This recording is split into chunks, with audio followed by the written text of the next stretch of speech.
I just got told to record something sweet and nice. I don't think that's going to happen.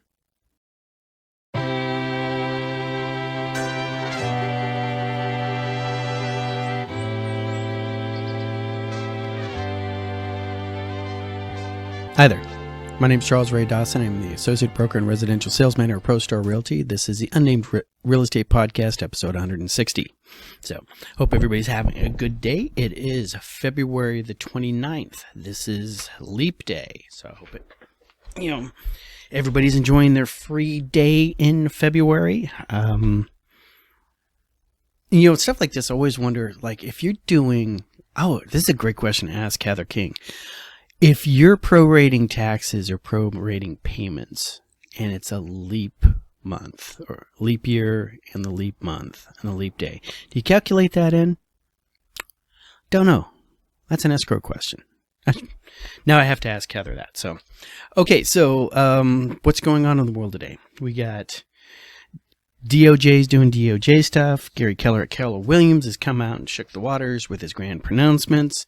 Real estate is real estate, and let's start at the top. Department of Justice. Now, for you guys who've been listening to me rant for the last couple of years, at least 3.5 now, the Department of Justice originally approached the National Association of Realtors going, hey, we have an issue with your commissions and how you have that structured. All right, you're under investigation. And the National Association of Realtors and the Department of Justice came to a conclusion, and they had a joint agreement. NAR was going to change some of their behavior and their policies. DOJ was going to be okay with that.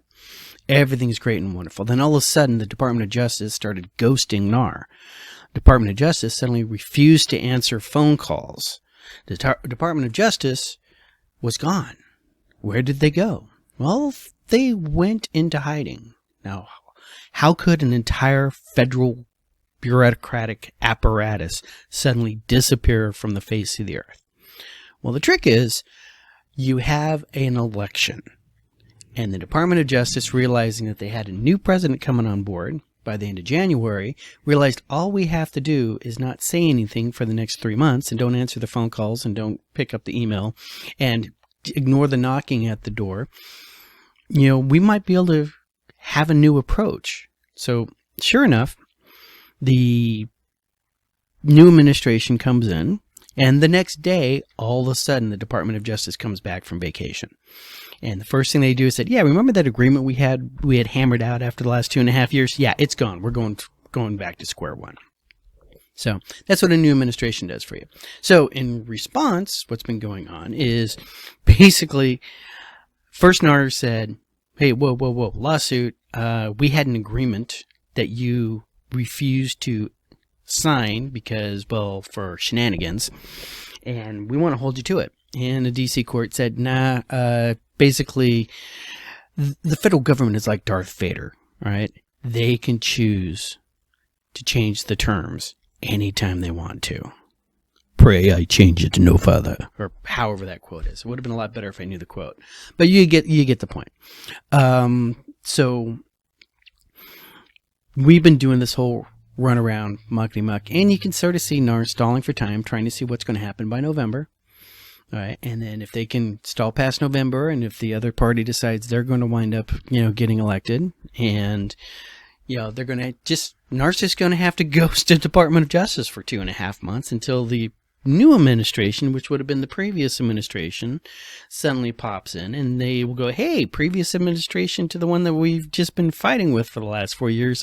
Remember that old paperwork? We still got it. You want to sign it? And Bob's your uncle. It's just government bureaucratic shenanigans. This is the way the game gets played. And you notice I didn't name which team and who's anything like that. I do relatively try to be politically neutral on this. In the great words of Michael Jordan, even Republicans buy tennis shoes, all right? And even Democrats buy housing.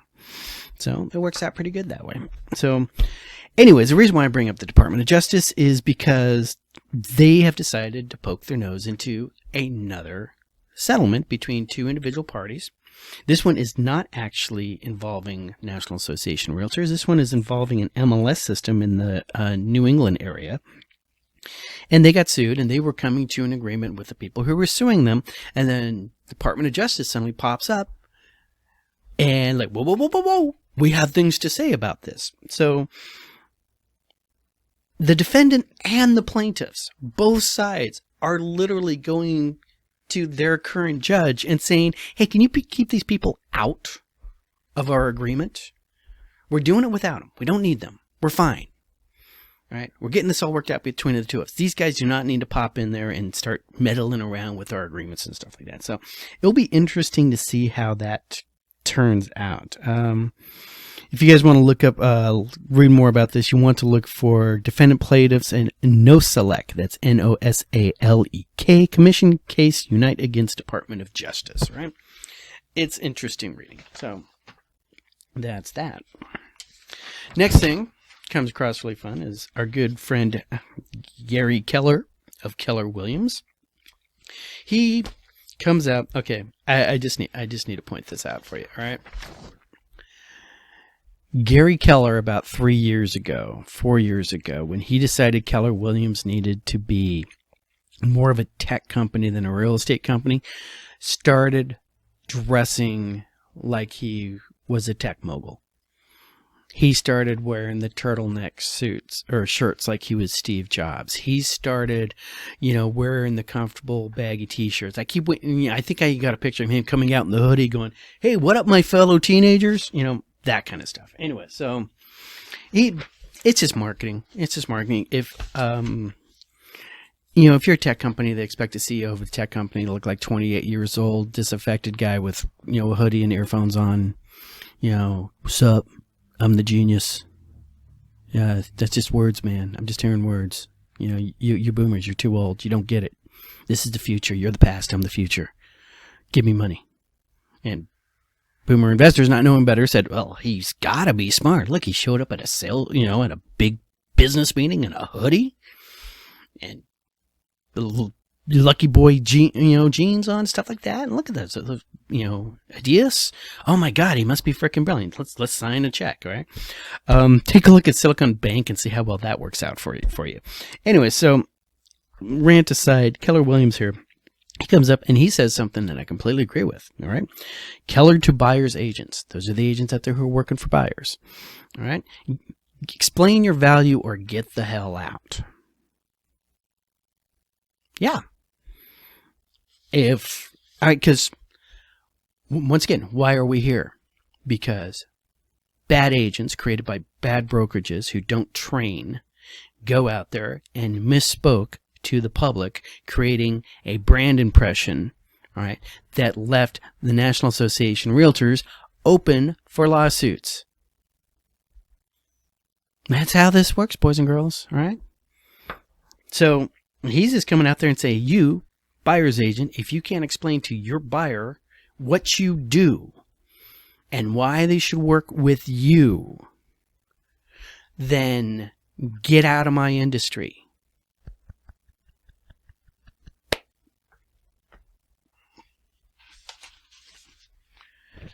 We bring on a new agent. I go and I grab this folder. All right. First thing I do is I have them come up with a really quick business plan. All right. Once they've had that really quick business plan, all right, we then sit there and make sure they understand all of these things, all right, the buyer's agent does for their buyer. We train them, right, how to have that conversation. It takes an hour or so, and at the end of the hour, I send you home to rehearse that in the shower or in the mirror, and then I make you come in and sit your ass down in front of me and explain to me why I should justify your existence for sucking up my oxygen. And if you can get through me staring at you just like this, I'm not even being confrontational. Right? If you can get through this, then I'll send you to Steve. Right? And I need you to get through me to get to Steve, because I don't want you coming in with that broke dick, I don't know what I'm doing attitude, because that means I failed you as an instructor. You don't know how to do your job. And I obviously didn't do my job. So you got to get through me to get to Steve. And once you get through Steve, then we'll turn you loose on the public. All right? I consider this bare minimum training. All right? I consider this bare minimum. I mean, in my perfect brokerage, you wouldn't even be working directly with the consumer. All right, until you've done a couple transactions assisting somebody else, like master and apprentice, like, all right, something along those ways. It's like, no, you're not a real estate agent. You're a Padawan. All right, you get to figure it out, okay? And then we're going to train you, and at some point we might actually confer the title of Realtor Knight upon you. All right, but until then, you're a Padawan. Definitely not a master. Anyways, so this is Gary Keller's opinion. All right. And he breaks it all the way down. All right. Now he's got a great quote here. If you want to understand fundamentally how the industry got sued is because you don't do this. You are being accused of not being transparent. Do it, damn it. Do it. If you're not doing it, maybe you should just get the hell out. There's a thing called professionalism. There's a thing called service. Try it. You might like it. And I hate this fucker. I mean, seriously, I've never been a big fan of Gary Keller. I'm not a big fan of the Keller Williams business model. All right. I still read his books. All right. I still respect the fact that this man created a freaking industry. All right. He really did create the brokerage that redefined the real estate industry. All right. I got to give him credit for that. All right. I also respect Napoleon and Rommel. All right. And Genghis Khan to a certain point, just because I love their music. But still, all right.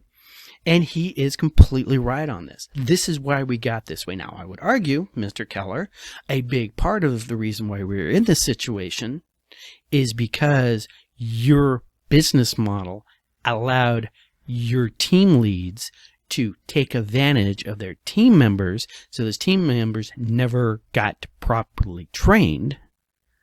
And if you notice, you had to settle your lawsuit. Just saying. But there we are on that. What else did he have to say? He says that we are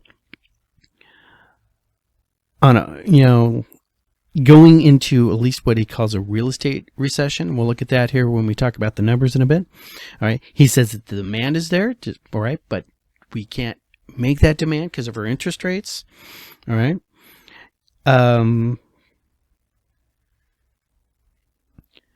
So the truth of the matter is, if unemployment went to like 4.5, that might be enough. Actually, if all those real estate agents that don't want to sell any real estate just got out, it might do the trick.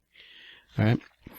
Really interesting point. It's you work out the numbers here in Arizona. It's like your average real estate agent did one transaction or less than one transaction. Right. We got a lot of real estate agents that did not do anything last year.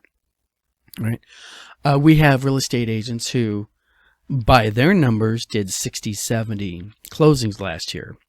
But that was their entire team that actually did the work, and they were in Cabo the entire time. And occasionally they do a YouTube video or something like that, but you never actually got to see the team lead.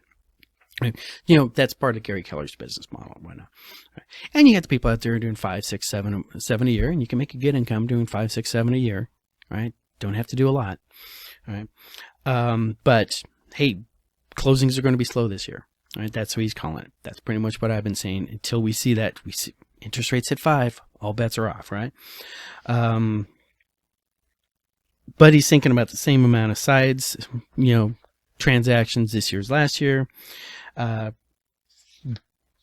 Hangs on buyer agreements, which is not a nice to have. It is now going to be a necessity in the near future, just like we've been saying here at ProStar for the last 2 years. Brought a new agent on yesterday. Now, going through the entire folder with them and stuff like that, really, this is why I do buyer broker agreements. You cannot, all right? We were doing this before anybody else that we knew of, all right? Now the entire industry is following us. Yes, I feel very prideful about that, and I know that's one of the 7 deadly sins, possibly the worst. All right. But still, it's the new normal. It is the new normal. All right. And what does this mean for you, first-time home buyer? Well, sucks to be you, kid. Yeah. Your parents who bought that house didn't pay for the real estate agent, but they decided they didn't want to pay for anybody else's real estate agent. So they basically told you, now you go get to afford your own. Yeah. Oh, by the way, here's my Medicare bill from last month. All right, you can't pay that right now. That's okay. We'll just put it on your credit card. Yeah. So I swear to God, if the Zoomers and millennials weren't so maleducated about how the world works, if they ever figure it out, it's going to be a really, really interesting weekend. I mean, seriously, if they all got it together, I mean, individual ones get it figured out and they start the little YouTube channels and they're blackpilling themselves and stuff like that. But I mean, if that collective, tranche of humanity, ever really got together and compared notes, within 2 years, you would see Social Security, Medicare, and Medicaid completely freaking canceled. With the understanding of, sorry, mom and dad, sorry, grandma and grandpa. Yeah, you created this system and you paid into this system, but the problem is you didn't pay enough into this system to keep it solvent, to keep it healthy. And by the way, you also cut your own personal taxes and you did all this other goofy government spending. So now we're $31 trillion in debt or whatever amount it is. And just, here's a can of cat food. We've got a cardboard box out back for you. Knock yourself out, guys. So I don't know why I wound up in that position, just because I'm dealing with a lot of retirees this week. And the difference between the ones who prepped for retirement and the ones who didn't prep for retirement is like night and freaking day. And even then, the cost of living, all right, is, I mean, just the difference of being able to go into one of these independent living retirement home situations where it's a 5-star resort, or going into this assisted living thing where it's a house and they have 6 bedrooms and you have a bedroom and community, everybody's going out in the kitchen, which could actually be really cool. But it's a night and day difference. So all those millennials and boomer and zoomers out there, when you get that first real adult job and stuff like that, and you're filling out the HR paperwork and they say, hey, do I want to put money in your 401k? You say yes. And then you forget about it. And maybe, just maybe, it will be there in 40 years when you're ready to retire. Possibly not. I did see they're floating the idea of just seizing everybody's 401k to help pay for the retirement package. That will be a fascinating week there too. So let's talk about Arizona. All right. What we got going on is Arizona is builders are still, even though rents have pretty much been flat for about the last 18 months, meaning they're not going up, they're not going down. Builders are still opening up and building a lot of more multifamily. All right. So they've hit a price point that they feel they can make money at. They can build an apartment that can be rented out enough to recoup their expenses. All right. So annual rate of multifamily construction permits stands at 21,261 at the end of January. It's closest to its highest value ever, which was 21,861. So only 600 off. All right. And it's almost 3 times higher than it was 5 years ago. All right. And where are all these new tenants coming from? It's not that, people are having kids are turning 18 and moving the hell out of the house, right? What it is because we have the influx of people coming into Arizona. If that ever stops, it's going to get really, really interesting.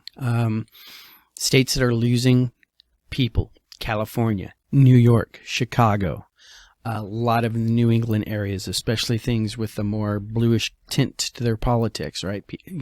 People are moving out of these areas; they're moving down into the Sun Belt. A lot of this is just simple demographics. The boomers, the large tranche population, they're retiring, they're moving out. Right, getting out of where it's cold. Doesn't explain California. California refugees are economic refugees. All right. Sometimes they're not retiring. Their job just moved to Arizona. Sometimes they can do their job in California from Arizona, and your dollar goes a lot farther in Arizona than than it does in California. Right, but we still have a lot of inbound immigration, and it's that inbound immigration makes up for a pretty flat and even declining birth rate. And the problem with a declining birth rate this year, if you want a new tenant, you want a new home buyer, you had to start 18 years ago at a minimum. All right. But you can still from other states. And other states are sending their jobs here and they're sending their people here, which is keeping our real estate market doing what it is. We're not like other countries like South Korea, China, Japan. These guys have declining populations because of declining birth rates. Germany is tipping over. Germany's been trying to make it up with immigration. That is working out weird for them right now. It's like, yeah, they got the warm bodies, but since they're bringing in immigrants without the same skill sets, All right, basically it's created this weird little two-tier economy over there, and that never works out well for anybody. Especially for Germany. They have like a history of history. All right.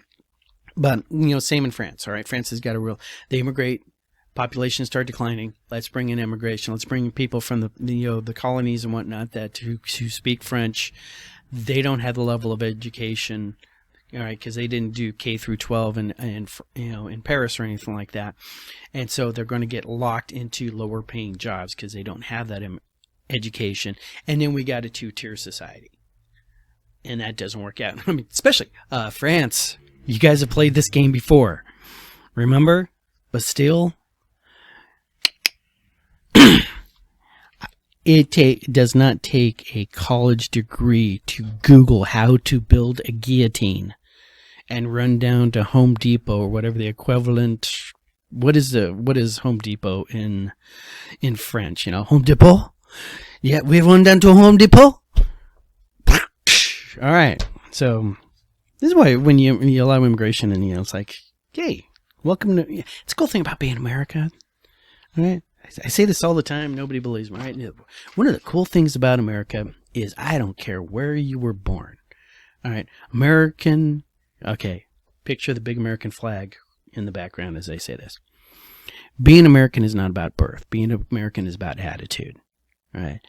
And we are one of the few countries in the world where you can come from wherever it is, recognize that your soul is American, cross the deserts, cross the ocean, get here, show up at a port of entry, fill out the paperwork, go through the process, take the test, become an American citizen, raise your hand, boom. You are as an American as a person who was born in Bug Tussle, Oklahoma. That's what's cool about this place. You ever see somebody come in like that and you find out that they immigrated and became a citizen, the only thing you say to them is welcome home. They were always supposed to be here. That being said, there's a couple people out there who probably would be happier in Canada, and they're always threatening to move to Canada if they don't get their way. Well, bye. So, you know what? I am like seriously caffeinated, and this is what happens when I record this early in the day. But this immigration, thing that we got coming is beneficial to Arizona right now, just from a pure population standpoint, as the rest of the states send their jobs to us and send their people to do those jobs. And they pay their taxes and they buy the houses and whatever. So we're actually looking pretty good along those lines. Case-Shiller, you know what we think about Case-Shiller, finally just dropped their numbers for the last 3 months of 2023. And overall, we went up 3.8%. in median home value last year in 2023, which everybody thought was a bad year. It was an okay year. It was not great for real estate agents, but from a homeowner standpoint, your house is worth more after a year than it was before. Right? That's even with that little we had going on in the midsummer and stuff like that because of the interest rate spike.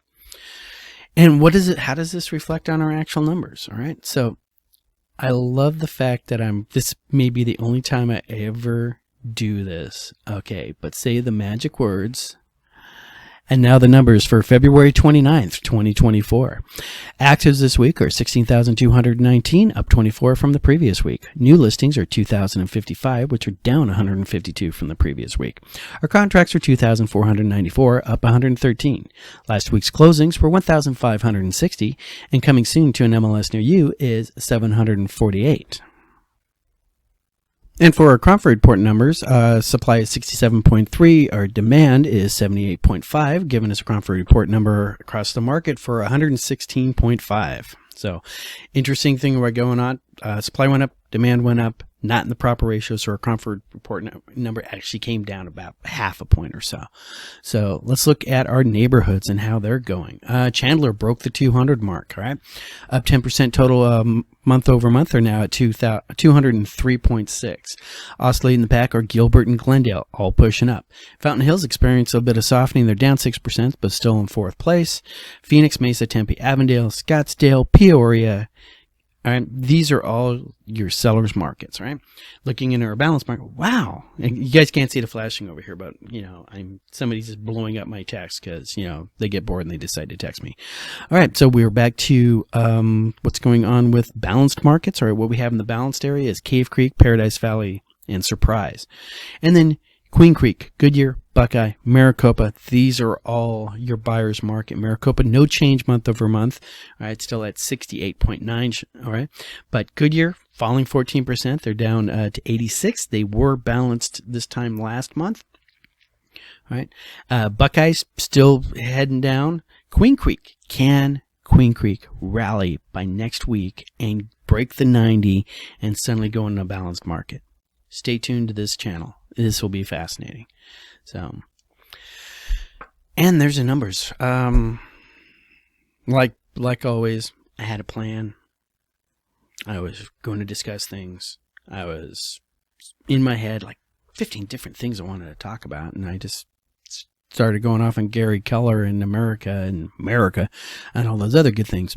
So, long story short, this is our new normal. I've been saying it. Our interest rates, they're sitting there holding at 7. Everybody was saying, oh, it's got to come down. It's got to come down. And then they saw those inflation numbers and it's like, let's crank them back up.